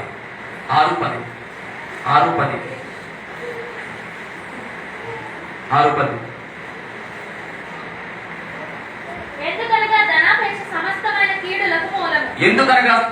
సమస్తమైన కీడులకు మూలము. అంటే ప్రతి కీడుకు కూడా ధనాపేక్ష మూలము. తర్వాత 6:9 వాస్తవమైన జీవమును సంపాదించుకునే నిమిత్తము లాభం ప్రారంభము.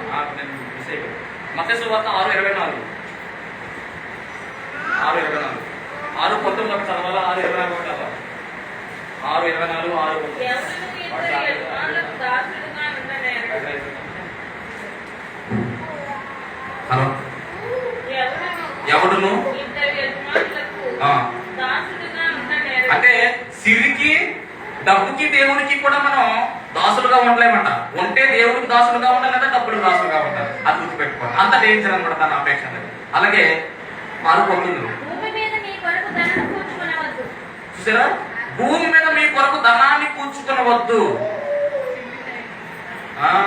అంటే డబ్బు సంపాదించడమే ధ్యేయంగా పెట్టుకుంటే దేవుడు దూరం అయిపోతాడు. ఆయన డబ్బు సంపాదించుకుంటే ఏమన్నా ఏమంటున్నారు, కానీ కుప్పలుగా పెట్టుకోకుండా ఎందుకు అదొక కుప్పలుగా పెట్టుకోకుండా చింతపడద్దు, మీ చింత అవ్వద్దు, ఆయన మీద వేయండి. ఆకాశ పక్షులు పోషిస్తున్నాక మిమ్మల్ని పోషించలేదా, నాకు ఎంత కష్టమా, రేపటి గురించి ఆలోచించదు, రేపటి గురించి చూపించదని చెప్పేసి అక్కడ చెప్పడం జరిగింది. అర్థమైందండి. అంటే డబ్బు సంపాదించొద్దు అని అక్కడ మాట్లాడలేదు, కానీ అవసరాలకు కావాల్సి పొందుకోవాలంతే. కానీ అదే ధ్యేయంగా పెట్టుకుంటే దేవుడు దూరం అయిపోతాడు. దాని మీద మమకారం పెరిగిపోతుంది. ఇవన్నీ సంపాదించాలి, ఇలా ఆదివారం పనులకు వెళ్ళిపోవాలి, మందిరం ఏం చేయాలి అర్థం కాదు. నాకు దేవుడే ముఖ్యం అనుకుంటే మందిరానికి వస్తాం, లేదనుకుంటే బయట.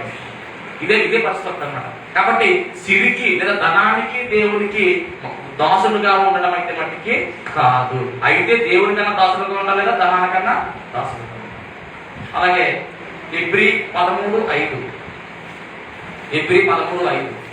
కొలస్సీ 3:5 ధనాపేక్ష లేని వారై మీకు కలిగిన వాటితో చూసారా, ధనాపేక్ష లేని వారి మీకు కలిగిన వాటితో తృప్తి పొంది ఉండండి.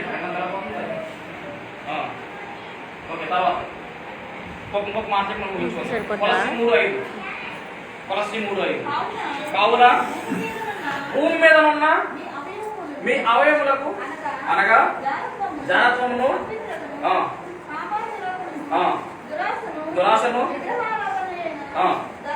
చూడండి, విగ్రహారాధన అయిన ధనాపేక్ష. అంటే విగ్రహారాధనతో పోలిస్తాడు దేవుడు ధనాపేక్ష. ఆజ్ఞ మొదటి ఆజ్ఞ, నేనే దేవుడను, నేను తప్ప వేరొక దేవుడు. అది ఆకాశం పైన కావచ్చు, కింద కావచ్చు, భూమి మీద కావచ్చు, భూమి కింద కావచ్చు, నీటిలో కావచ్చు, నీటి పైన కావచ్చు, ఎక్కడ కూడా వేరే రూపం ఉండకూడదు. కానీ దేవుడు ఏమన్నాడంటే ధనాపేక్ష. డబ్బే ఒక రూపంగా మారిపోతుంది. కాబట్టి విగ్రహారాధన నాటితే ధనాపేక్ష. కాబట్టి మనం కనుక ధనం అంటే బాగా ఇంట్రెస్ట్ పెట్టిన, డబ్బు అంటే బాగా ఇంట్రెస్ట్ పెడితే కనుక ఖచ్చితంగా ఏమవుతామంటే కనుక విగ్రహారాధన చేస్తే. కాబట్టి డబ్బులాగే చూడాలి తప్ప మీద మట్టికి ఆ పిచ్చి ఎక్కకూడదు. అంతే, ఆ పిచ్చి ఎక్కకూడదు. ఏ పిచ్చి? సంపాదించాలి. ఈ ఆలోచన అంతా కూడా శరీరానుసారంగా ఉన్న వారికి వస్తుంది. కాబట్టి మనం అందరం కూడా శరీరానుసారులుగా కాదు, ఆత్మానుసారులుగా ఉండాలి. అననీయ, సఫీరా, గెహజీ, చాలా మంది ఉన్నారు పరిశుద్ధ గ్రంథంలో. వీళ్ళందరూ కూడా ఈ పిచ్చి పట్టుకునే చివరికి ఏమైపోయారంటే నశించిపోయారు. మొట్టమొదటిగా యేసుక్రీస్తు ప్రభువుని సరిగా అర్థం చేసుకోలేకపోయాడు. రెండవది ధనాపేక్ష కలిగి ఉన్నాడు. మూడవది దురాశ వచ్చింది వీళ్ళలోనికి. నాలుగవది సాతానుకు చోటిచ్చాడు. ఎవరికి ఇచ్చాడండి? సాతాను. విచిత్రం చూడండి, యేసయ్య నమ్ముకున్నాడు, యేసయ్యతో ఉన్నాడు, అద్భుతాలు చేస్తున్నాడు, అయినా కానీ సాతాను గాడికి చోటించాడంటే నిజంగా ఎలా వెళ్ళిపోయింది బతుకు? అంటే ధనాపేక్ష వచ్చింది కాబట్టి సాతాను గాడు రావడానికి అవకాశం వచ్చింది. దేవుడి పైన కలుగును గాక. ఒక వచనం చూసి ముగించుకున్నాం. యోహాను సువార్త 13:2. యోహాను సువార్త 13:2. వారి భోజనము చేయుచుండగా ఆయనను అప్పగింపవలెనని సీమోను కుమారుడు ఇస్కరియోతు యూదా హృదయములో అపవాది ఇంతకు ముందు ఆలోచన పుట్టించను గనుక అపవాదికి చోటించేశాడు. అంటే యేసయ్యను బాహ్యంగా మాత్రమే అర్థం చేసుకున్నాడు, యేసయ్యను మనస్ఫూర్తిగా అర్థం చేసుకోలేకపోయాడు. యేసయ్యను మనస్ఫూర్తిగా అర్థం చేసుకుంటే యేసయ్యను గుండెలో పెట్టేసుకుంటాడు. ఎవరి హృదయంలో అయితే వాక్యం ఉంటుందో వాళ్ళు పాపము చేయరు. దావీదుగా చెప్పినటువంటి కొటేషన్ ఇదే మన కలుగును గాక. నీ ఎదుట పాపము చేయకున్నట్లు నా హృదయంలో నీ వాక్యమును ఉంచుకుని ఉన్నాను. ఇంకొక మాట, లూకా సువార్త 22:3-4. 22:3-4.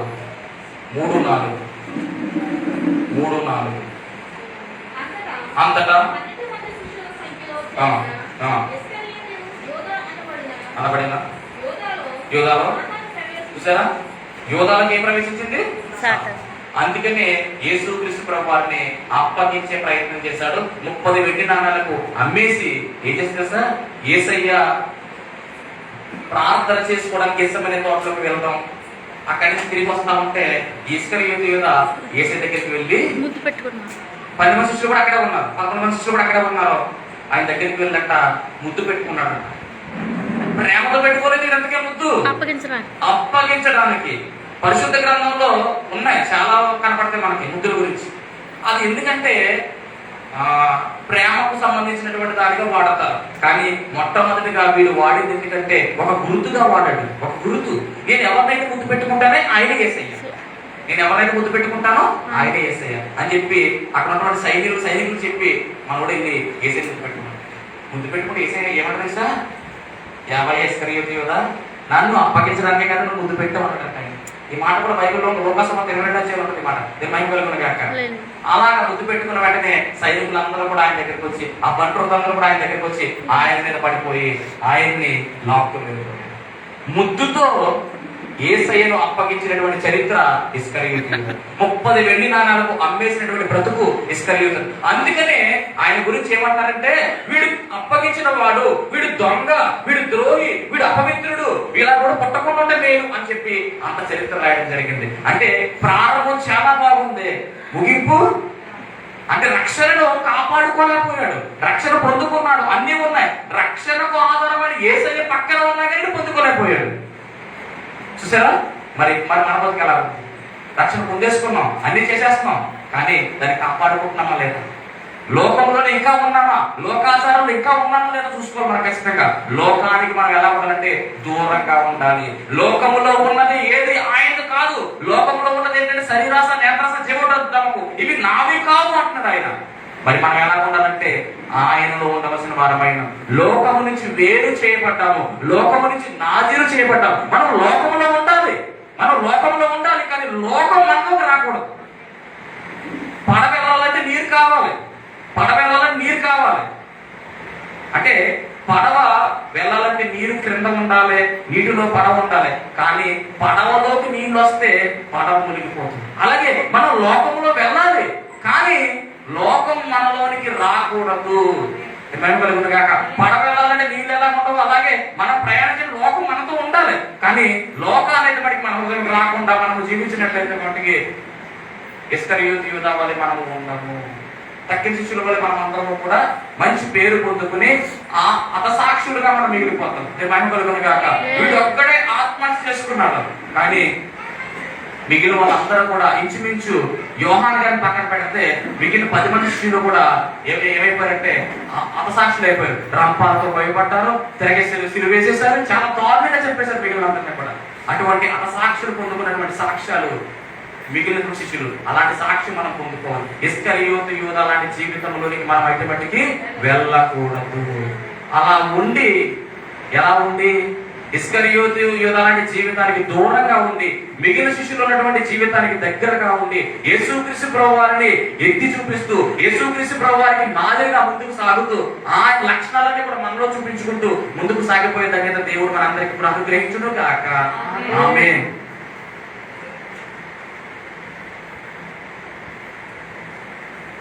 దేవుడికి స్తోత్రం కలుగును గాక. మైక్ కట్ట కూడా చిన్న పెట్టేస్తాను, జాగ్రత్తగా ఏకీభవించండి. చిన్న పాట అంత పాటను జస్ట్ పల్లవ మాత్రమే.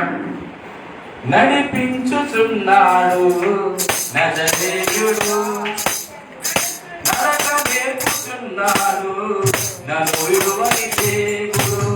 నడిపించుచున్నాడు నజరేయుడు, నడక నేర్పుచున్నాడు నన్ను విడువని దేవుడు. గాఢాంధకారములైన కన్నీటిలో ఎలైన కష్టాల తీరములైన కఠినమైన మార్గములైన గాఢాంధకారములైన కన్నీటిలో ఎలైన కష్టాల తీరములైన కఠినమైన మార్గములైన నడిపించుచున్నాడు నజరేయుడు, నడక నేర్పుచున్నాడు నన్ను విడువని దేవుడు. నడిపించుచున్నాడు నజరేయుడు, నడక నేర్పుచున్నాడు నన్ను విడువని దేవుడు. దేవుని స్తోత్రం. హల్లెలూయా. మహాపరిశుద్ధుడా, మహోన్నతుడా, సర్వశక్తిమంతుడా, అయ్యా ఇదిగో తండ్రి ప్రాముఖ్యమైన సమయంలో ఇస్కరియోతు యూదా జీవితం అంతా